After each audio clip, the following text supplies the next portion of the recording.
Pertandingan pemanasan telah dilakoni PSIS Semarang jelang bergulirnya musim baru Liga 1. Yang terbaru adalah melawan Bayangkara FC yang berakhir 3-1. Hasil ini membuktikan adaptasi pemain yang berjalan baik selama masa persiapan.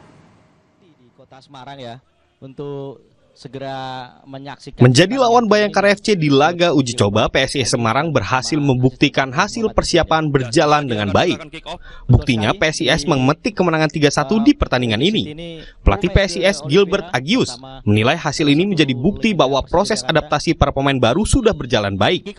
Di pertandingan uji coba yang berlangsung di Semarang, 3 gol PSIS dicetak Sudi Abdallah, Lukas Barreto, dan Rido Syuhada. Usai Bayangkara, PSIS masih akan menjalani 2 laga uji coba lagi untuk menjajal skema 3 bek tengah. Pelatih ingin melihat progres latihan pada pemain lebih jauh di laga uji coba nanti. Selain itu, pelatih juga ingin agar pemain mulai kembali terbiasa dengan atmosfer pertandingan. Sejauh ini PSIS sudah melakoni 2 laga uji coba masing-masing melawan Pelatda Pon Jateng dan Bayangkara FC. Selain mencoba skema 3 bek tengah dengan formasi 3-4-3, Agius juga mencoba para pemain barunya. Ini yang jadi alasan PSIS tak terlalu mematok hasil akhir di laga uji cobanya, karena pelatih lebih melihat pada performa pemain. Syuhada Putra.